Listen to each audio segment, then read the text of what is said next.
Here now, you notice the hadith, we've been reading the chains of narration. قال حدثنا عياش قال حدثنا عبد الأعلى, all the people in the chain of narration. Sheikh Abd al-Muhsin al-Abbad, hafidhahullah ta'ala, from the oldest scholars of Medina right now, the oldest in Medina right now. When he used to teach these books, al-Bukhari, Muslim, Sunan Abi Dawood, Sunan al-Nasa'i, Sunan Ibn Majah, Sunan al-Tirmidhi, he taught all of them, every single hadith from the beginning to the end of all 6 books.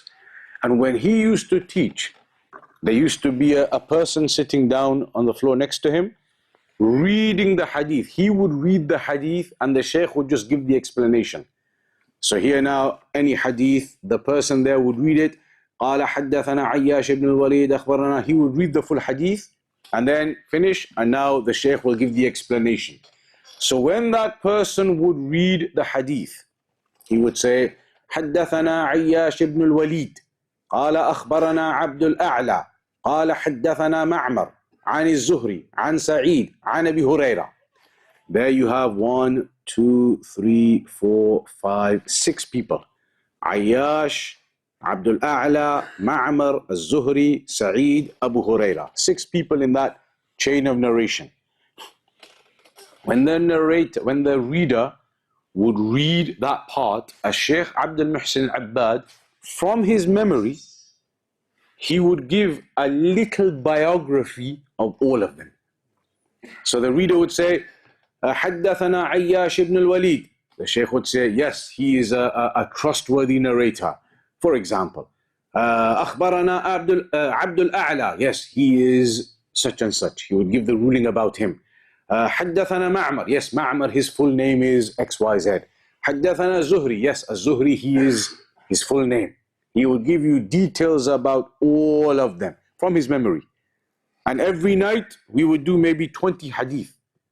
And all of them, when the reader is reading it, he would give you the biography, the little biography of each one of those people. Maybe 1 or 2 people in the whole lecture he wouldn't know. He would say, I don't know that one, who is that one? And the reader would have the notes. So he would say from the notes, yes, that one is this person or that person. Maybe 1 or 2. All the rest of them, 20, 30, 40, 60, 80 of them in the lesson, from memory, he would tell you who all of them are. And that isn't even that much. In the olden days, al-Imam al-Bukhari. Al-Imam al-Bukhari, he had a great amount of knowledge. And he had memorized so many hadith. One time, he was going to Baghdad, to Iraq. He was going to Baghdad. The students of knowledge in Baghdad, they heard Al-Imam al-Bukhari is coming.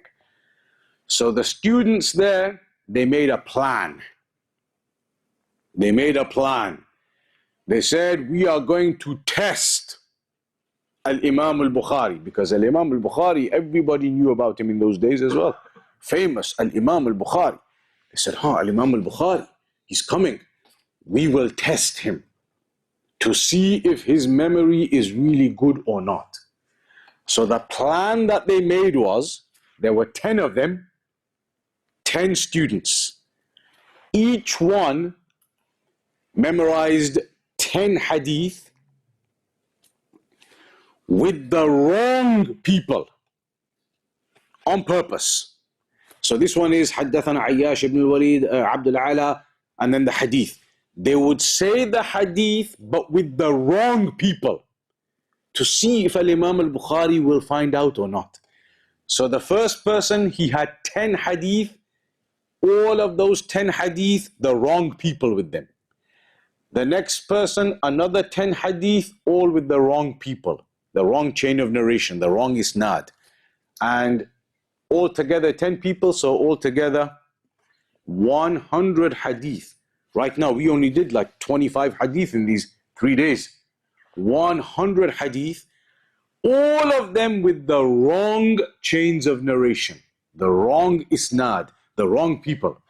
So they said, okay, this is what we'll do. We'll read 10 each with the wrong people. Let's see if al-Imam al-Bukhari works it out or not. So when al-Imam al-Bukhari came, they sat down with him. They said, we want to read some hadith to you. He said, okay. So the first one started. He read the 10 hadith from his memory. He read the 10 hadith to al-Imam al-Bukhari with the wrong people for each hadith. Then the next one, Imam al-Bukhari didn't say anything yet. He was just listening. The next one read his 10 with the wrong people. They all read.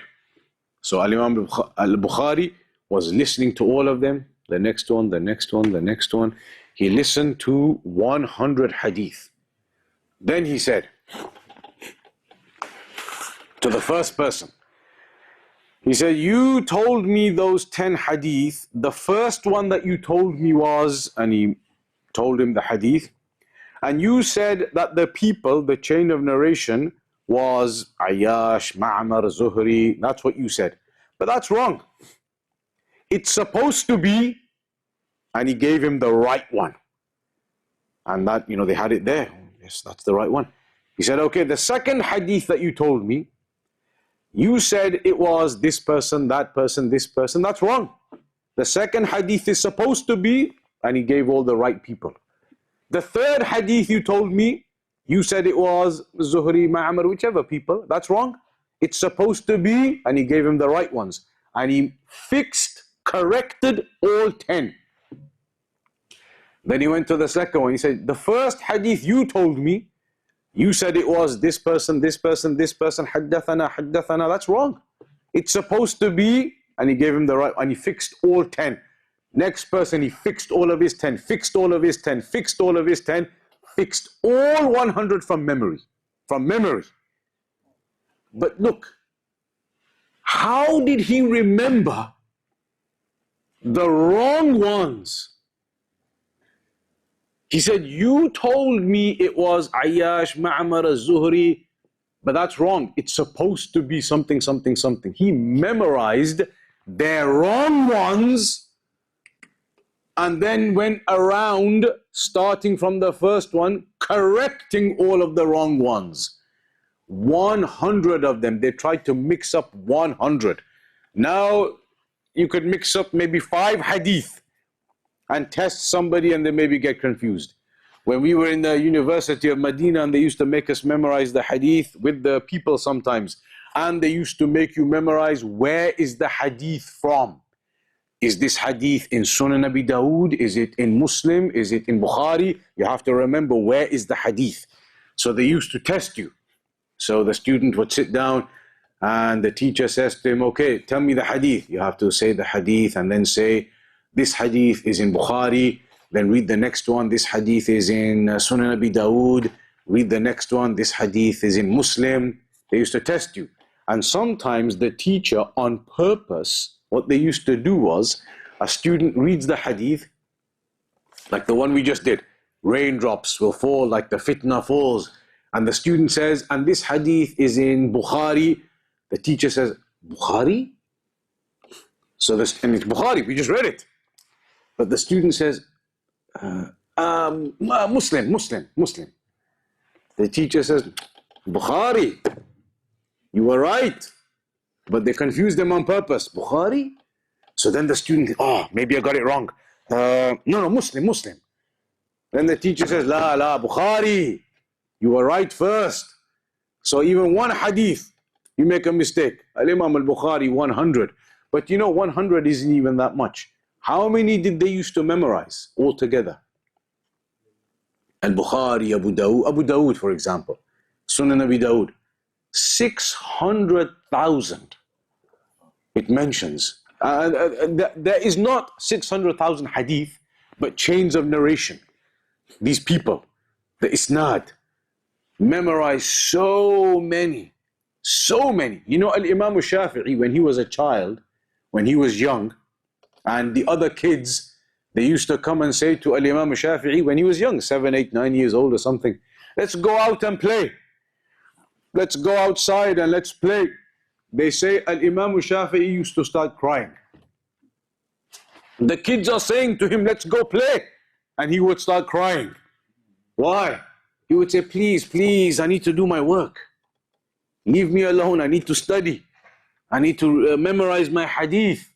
And he would cry when they want to try and take him to play. He didn't want to play, he wanted to do his work. And they say he was so good in his memorization that when he used to memorize on the book, now he's memorizing this page. When he was memorizing this page, he would cover up the other side.